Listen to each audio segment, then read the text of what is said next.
हर हर महादेव प्रिय दर्शकों। गुरुदेव बदल रहे हैं और ये गुरुदेव अतिचारी हैं। अतिचारी जब जब गुरुदेव हुए हैं तब तब विध्वंस हुआ है। वर्तमान परिस्थिति को भी देख लीजिए। भारत और पाकिस्तान के बीच में जो युद्ध की स्थिति बनी हुई है वो गुरुदेव अतिचारी होने से पहले की स्थिति है। एक बात समझ लीजिए, क्योंकि महाभारत काल में भी गुरुदेव अतिचारी हुए थे। प्रथम विश्व युद्ध हुआ, वहां भी गुरुदेव अतिचारी थे। द्वितीय विश्व युद्ध हुआ, वहां भी गुरुदेव अतिचारी थे। कोरोना काल कोविड-19 आया, उस दौरान भी गुरुदेव अतिचारी थे। यानी कि जब जब गुरुदेव अतिचारी हुए हैं विध्वंस हुआ है, तबाही हुई है। और आपकी राशि में ही गुरुदेव आए हुए हैं। और ये आएंगे कब तक, रहेंगे कब तक, ये समझ लीजिए। पहले तो आएंगे ये 14 मई 2025 से और रहेंगे कब तक, 2 जून 2026 तक। इस बीच में ये अस्त भी हो रहे हैं, ये वक्री भी हो रहे हैं। और अतिचारी हैं तो स्वाभाविक रूप से 3 गुना रफ्तार से चल रहे हैं। तो आगे जाएंगे, वक्री होने से फिर पीछे आएंगे। तो ये फिर आपकी राशि छोड़कर कर्क राशि में यानी कि उच्च की भी हो रहे हैं। यानी कि बहुत कुछ बड़ा बदलाव होगा, बहुत कुछ बड़ा बदलाव होगा। ये अत्यंत शीघ्रगामी ग्रह हैं, अभी 3 गुना रफ्तार से चलेंगे। इसका मतलब ये है, शास्त्र एक श्लोक कहता है, अति सुंदरण वै सीता अति गर्वेण रावणः अति दानात बलिर्बद्धो अति सर्वत्र वर्जयेत। अति किसी भी चीज की अच्छी नहीं होती है।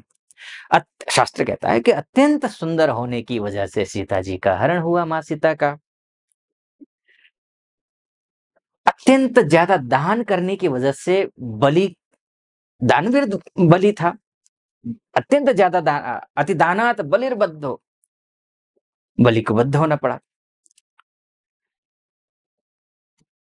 अत्यंत गर्व, ज्यादा घमंड होने के कारण रावण को मरना पड़ा, सारा उसका साम्राज्य खत्म हुआ। इसलिए कहा गया है अति सर्वत्र वर्जयेत। और ये गुरुदेव अति कर रहे हैं, अतिचारी हो रहे हैं। अब आपकी राशि में हो रहे हैं। आपके आपके बिजनेस को प्रभावित करेंगे, आपके निजी जीवन को प्रभावित करेंगे, आपके पार्टनरशिप को प्रभावित करेंगे, आपके भाग्य को प्रभावित करेंगे, आपके एजुकेशन को भी प्रभावित करेंगे। आपकी संतान को लेकर के जो चिंताएं हैं वो चिंताएं बढ़ा भी और घटा भी सकते हैं। क्या कुछ होगा, क्या कब होगा और किन किन को होगा, किन किन को नहीं होगा, ये भी मैं बताऊंगा। ये भी कर सकते हैं। आपकी लव लाइफ है उसमें भी प्रभावित कर सकते हैं। ये गुरुदेव बहुत ही चमत्कारिक हैं। और ये पुनर्वसु नक्षत्र में है। ये 13 अगस्त से रहेंगे पुनर्वसु नक्षत्र में। और शानदार है पुनर्वसु नक्षत्र में, जब तक है शानदार, अपना ही नक्षत्र है। अब आइए समझते हैं किन किन क्षेत्रों में क्या क्या होगा।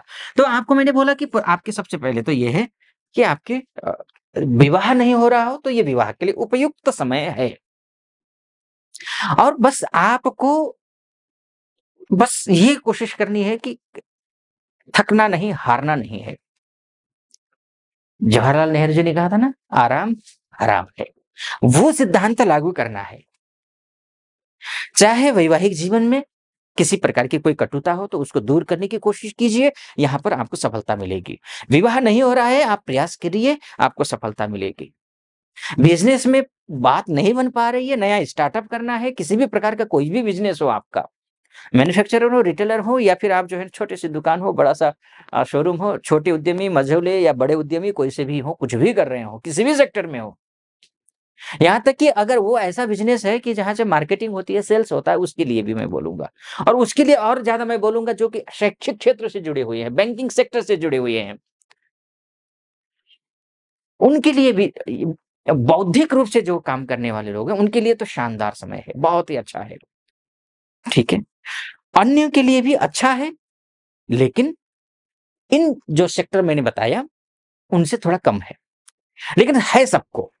और इनके लिए भी अलग अलग है। जिनको मैं बोला ना कि इनको ज्यादा मिलेगा, उनमें भी मैं कैटेगरी बताऊंगा और किनको ज्यादा मिलेगा। क्योंकि 8 अरब लोग हैं धरती में, 8 अरब लोग, सबकी अलग अलग राशियां हैं। 8 अरब लोगों को 12 भागों में डिवाइड कर दीजिए, कितना कितना बनेगा, उसी तर्ज पर लगभग 66 करोड़, है ना। तो अब एक राशि में आते हैं, सबके साथ एक जैसे घटना घटेगी ये तो जरूरी नहीं है, इसलिए सबको अलग अलग बताऊंगा मैं कैसे क्या होगा। ठीक है? ये बात हो गई बिज़नेस को लेकर के, नया स्टार्टअप इत्यादि शुरू कर सकते हैं। अब आइए भाग्य को लेकर के ये देखते हैं, क्या कहता है? भाग्य अच्छा है, शानदार भाग्य, गुरु की दृष्टि में अमृत होता है, शानदार भाग्य रहेगा, निश्चिंत रहिए, बिल्कुल बेफ़िक्र रहिए। हर क्षेत्र में बिज़नेस करने वाले, क्योंकि गुरु मतलब आपके जो जॉब के ग्रह हैं, मान-सम्मान के, पद प्रतिष्ठा के ग्रह हैं, रिश्तों के ग्रह हैं, रिश्तों को निभाने वाले ग्रह हैं।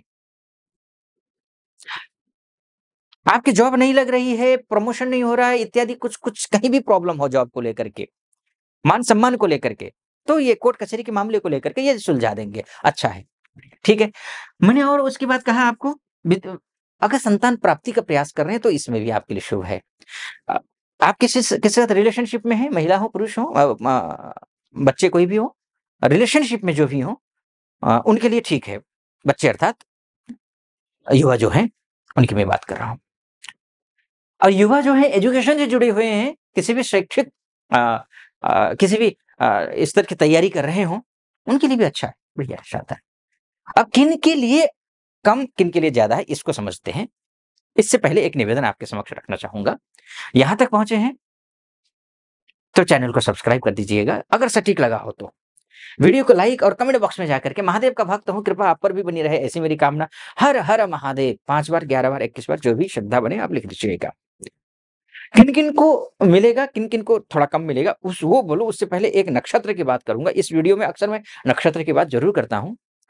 तो पुनर्वसु नक्षत्र में 13 अगस्त से ये बृहस्पति रहेंगे, जो कि बृहस्पति का ही नक्षत्र है, स्वयं का नक्षत्र है, शानदार फल देंगे, निश्चिंत रहिए। अब आइए और गहराई में जाते हैं, किनको मिलेगा? तो सबसे पहले तो ये है कि जो गुरु प्रधान है, यानी कि गुरु उनको ज़्यादा फल देंगे। जैसे कि अगर आपका गुरुवार का दिन जन्म हुआ है, उसमें भी सूर्योदय काल में जन्म हुआ है या होरेश में जन्म हुआ है, होरेश जिस समय गुरु रहा हो, उस समय जन्म हुआ है, तो आपके लिए विशेष फल मिलेगा, पूर्ण फल मिलेगा, 100% फल मिलेगा। दूसरा, अगर आपका उत्तरायण में जन्म हुआ है, उत्तरायण अर्थात जनवरी से लेकर के जून के बीच में अगर आपका जन्म हुआ है, खासकर 14 जनवरी से लेकर के 15 जून के बीच में, तो आपके लिए शुभ फल मिलेगा, यानी कि पूर्ण फल मिलेगा। जो मैंने फल बताए आपको, शुभ फल मिलेगा। ठीक है? उसके बाद जाकर के आपका उत्तरायण उत्तरायण होगा, शुक्ल पक्ष की मैं बात करूँगा। शुक्ल पक्ष में अगर आपका जन्म है, यानी कि उजाली रात, पूर्णिमा की रात जो होती है, और शुक्ल 2 पक्ष होते हैं, एक कृष्ण पक्ष यानी कि अंधेरी रात, एक शुक्ल पक्ष है, उजाली रात जो होती है। उजाली रात में जिनका जन्म है, उनको 100% रिज़ल्ट मिलेगा। ठीक है?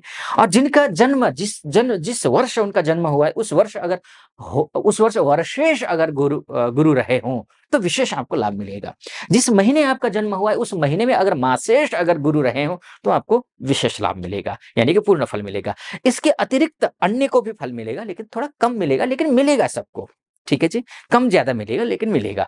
अगर मान के चलिए आपकी कुंडली में, हाँ, ये भी जानना ज़रूरी है कब-कब, क्या-क्या, कब से मिलेगा फल, ये भी आप समझ लीजिए। ये 12 जून से लेकर के 9 जुलाई तक ये अस्त रहेंगे, यानी कि विकल अवस्था में गुरुदेव हैं। तो विकल अर्थात खुद में सामर्थ्य नहीं है, तो वो देंगे नहीं, यानी कि रिज़ल्ट नहीं मिलेगा आपको। 9 जुलाई के बाद आपको रिज़ल्ट मिलना शुरू होगा, उसमें भी फिर राशि परिवर्तन कर लेंगे गुरुदेव। कब-कब परिवर्तन करेंगे? ये 18 अक्टूबर से लेकर के 5 दिसंबर के बीच में आपको धनाधान्य से परिपूर्ण करेंगे। कोई ऐसा कार्य है जो कि अटका हुआ है, लटका हुआ है, उस कार्य को बना देंगे, रिश्तों को बेहतर बनाएँगे और अच्छा है, बढ़िया है। हाँ, इसके साथ-साथ में ये इस टाइम राशि परिवर्तन करेंगे, ये 5 दिसंबर तक यहाँ आएँगे, 18 अक्टूबर से 5 दिसंबर तक ये यहाँ से निकल कर यहाँ आएँगे। उसके बाद फिर 5 दिसंबर को फिर से लौट करके वो वापस आएँगे वक्री अवस्था में रहते हुए।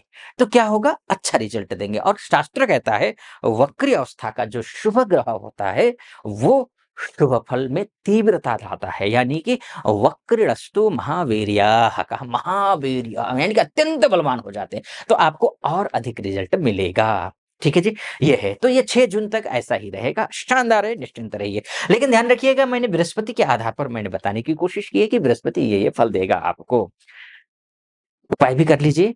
उपाय के तौर पर विष्णु जी की पूजा करनी है आपको, तुलसी जी पर जल चढ़ाना है आपको, विष्णु सहस्त्र नाम का पाठ करना है आपको, आचार विचार व्यवहार को अच्छा रखना है, पूजा पाठ में ध्यान देना है, सत्संग करना है, ये आपको ध्यान रखना है। मैंने मोटा-मोटे तौर पर आपको बताने की कोशिश की है कि ये ऐसा मार्ग है, फूल से सजा हुआ मार्ग है, लेकिन आपकी कुंडली उस मार्ग पर ले जाएगी या नहीं ले जाएगी, वो तो आपकी कुंडली देख कर के ही पता चलेगा। तो अब ऐसी स्थिति में आप अपनी कुंडली दिखाना चाहते हैं, महिला हैं या पुरुष हैं, देश में रहते हो, विदेश में रहते हो, तो नीचे नंबर है, उस नंबर पे कॉल कीजिए या फिर व्हाट्सएप कीजिए, मेरी टीम से बात कीजिए, अपॉइंटमेंट ले लीजिए, मैं स्वयं आपकी कुंडली का विश्लेषण करूँगा। सटीक लगा हो, सब्सक्राइब, लाइक और कमेंट ज़रूर कर दीजिएगा। फिलहाल आप खुश रहें, प्रसन्न रहें, महादेव की कृपा आप पर बनी रहे, ऐसी मेरी कामना। अनुमति दीजिए। हर हर महादेव।